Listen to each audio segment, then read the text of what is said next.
Warahmatullahi wabarakatuh. Perkenalkan, nama saya Lina Marcelina.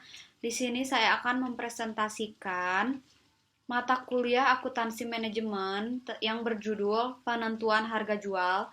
Ini disusun untuk memenuhi tugas evaluasi tengah semester. Pengertiannya, penentuan harga adalah proses memilih apa yang bakal diterima sebuah syarat sebagai pertukaran untuk produknya.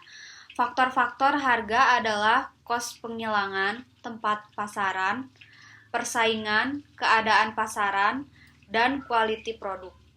Menetapkan harga jual atas produksi yang dihasilkan merupakan pekerjaan yang tidak boleh diabaikan karena kesalahan di dalam menetapkan harga jual akan berdampak langsung terhadap keberhasilan usaha. Di dalam perusahaan kecil, penetapan harga jual seringkali dilakukan oleh manajemen atas. Sementara pada perusahaan besar, harga jual biasanya dilakukan oleh manajer divisi dengan memperhatikan berbagai faktor. Di antaranya faktor persaingan, perilaku konsumen, sifat barang, dan lain-lain.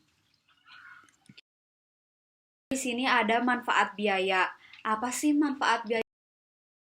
Manfaat biaya itu ada 4. 1. Mengurangi ketidakpastian dalam pengambilan keputusan. 2. Mengambil keputusan untuk memasuki pasar. Jika biaya penuh lebih besar harganya dari jual di pasar, produk tidak bisa masuk pasar. Tapi jika biaya penuh lebih rendah dari harga jual di pasar, maka produk bisa masuk pasar. Nah, yang ketiga itu ada memberi perlindungan dari kerugian. Yang keempatnya, memberi informasi tindakan pesaing. Lalu di sini ada tujuan penentuan harga jual. Penentuan harga jual itu ada bermacam-macam. Tujuan penentuan harga jual yang dilakukan perusahaan terhadap produk yang dihasilkan adalah sebagai berikut. Menurut Kotler 1996, 356. 1. Kelangsungan hidup perusahaan. 2. Peningkatan arus keuntungan. 3. Kepemimpinan kualitas produk. 4. Meningkatkan penjualan. 5. Mempertahankan dan meningkatkan bagian pasar. 6. Menstabilkan harga. Lalu ada faktor-faktor yang mempengaruhi harga jual. Terdapat 3 faktor utama yang mempengaruhi harga jual produk, yaitu yang pertama adalah customer atau pelanggan.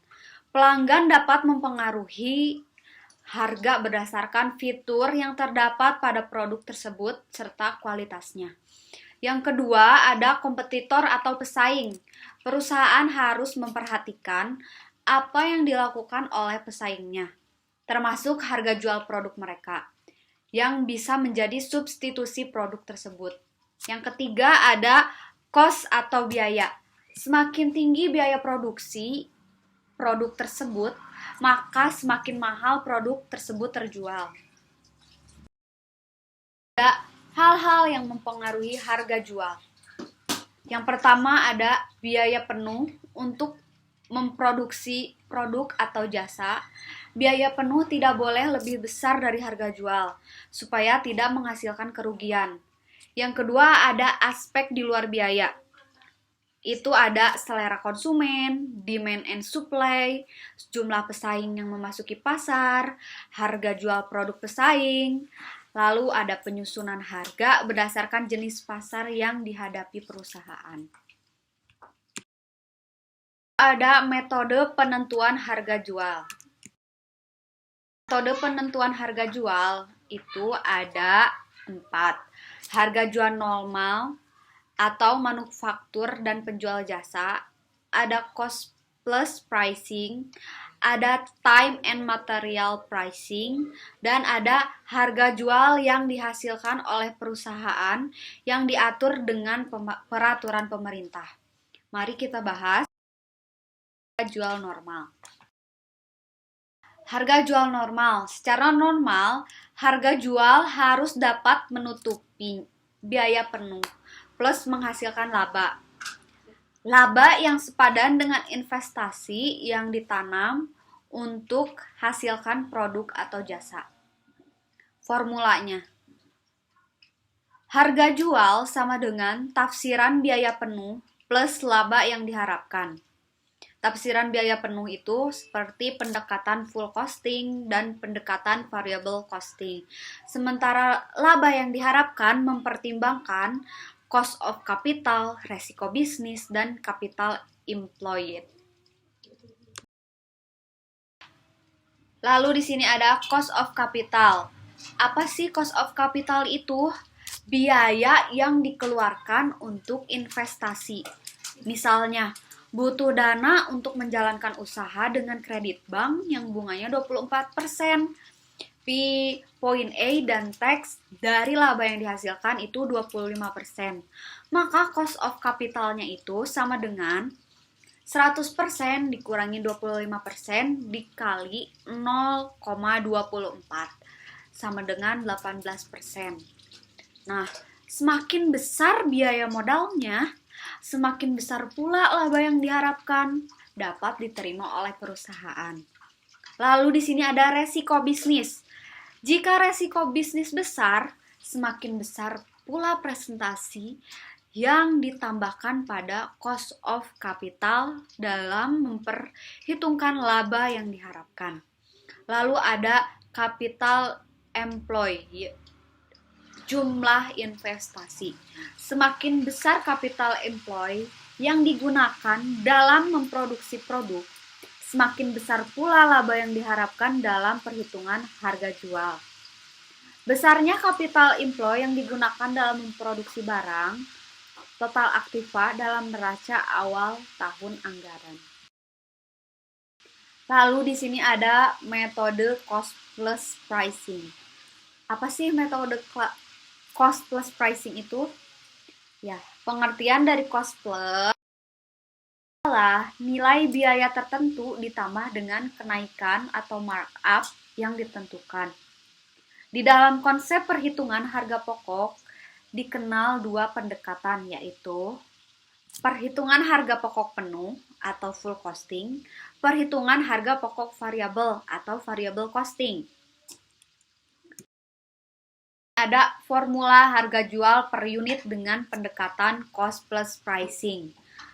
Formulanya, harga jual per unit sama dengan biaya plus markup. Berapa persen markup? Presentase markup sama dengan ekspektasi laba plus biaya. Ekspektasi labanya itu ROI X aktiva. Bisa dijelaskan biaya yang pertama itu biaya yang berhubungan langsung dengan volume atau per unit. Biaya yang kedua itu biaya yang tidak berhubungan langsung oleh volume produk atau non-produksi. Sementara ROI itu apa sih? ROI itu adalah singkatan dari Return on Investment atau bisa diterjemahkan sebagai laba atas investasi.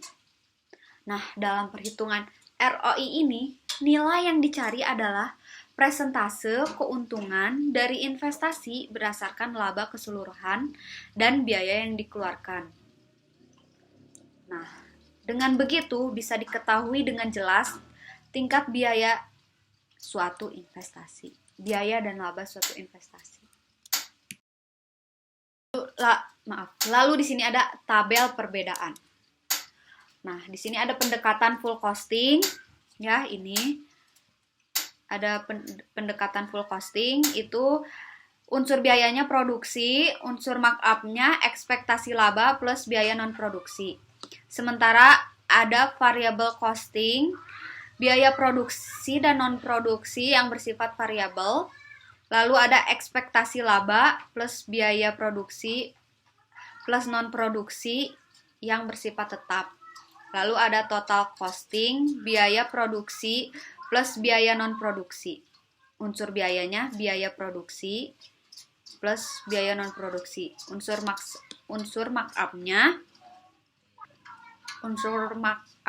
ini ada ekspektasi laba. Kita lanjut. Contoh soal. Nah, bisa dilihat aja ya, dibaca. Ada biaya variabel, biaya produksi variabel, biaya administrasi dan umum, variabel, biaya pemasaran, variabel. Biaya tetapnya ada biaya produksi tetap, biaya administrasi dan umum tetap, biaya pemasaran tetap. Nah, ini adalah totalnya ya. Ada pendekatan full costing. Bisa dilihat juga di sini ada unsur biaya. Itu biaya produksi variabel, ada biaya produksi variabel, biaya produksi tetap. Unsur markup-nya biaya non produksi variabel, biaya non produksi tetap. Ekspektasi laba 25% dikali ini. Ya, ini presentase markup-nya, ini perhitungan harga jualnya. Bisa dilihat aja ya, dipahami. Lalu kita beralih ke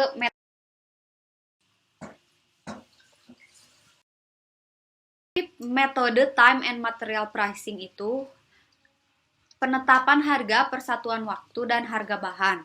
Biasanya digunakan perusahaan bengkel mobil, dok kapal, perusahaan-perusahaan penjual jasa reparasi, bahan dan suku cadang sebagai pelengkap penjualan jasa.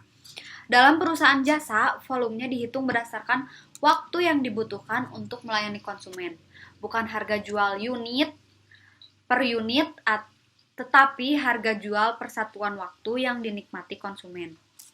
Formulanya itu harga jual sama dengan biaya penuh plus ekspektasi laba.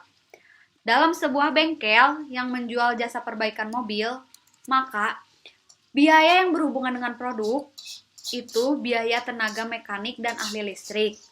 Sementara biaya yang berhubungan dengan produk yaitu biaya tenaga kerja tak langsung, listrik, depresiasi, asuransi, dan lain-lain.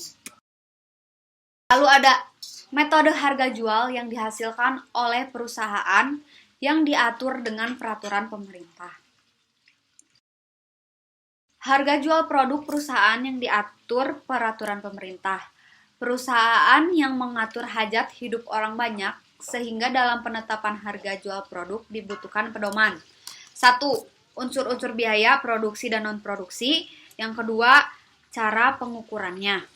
Dengan adanya pedoman tersebut diharapkan didapatkan harga yang wajar.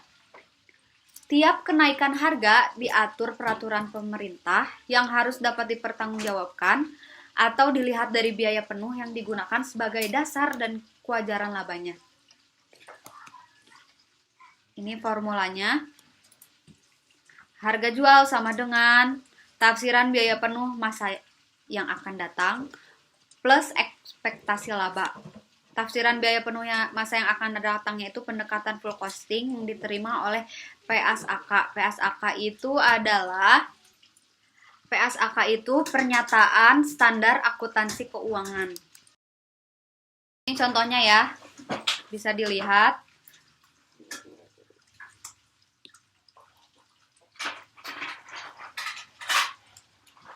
Ya, mungkin segitu saja presentasi yang bisa saya sampaikan. Mohon maaf apabila atau kesalahan kata. Terima kasih atas waktunya. Semoga dapat dipahami dengan jelas. Terima kasih. Wassalamualaikum warahmatullahi wabarakatuh.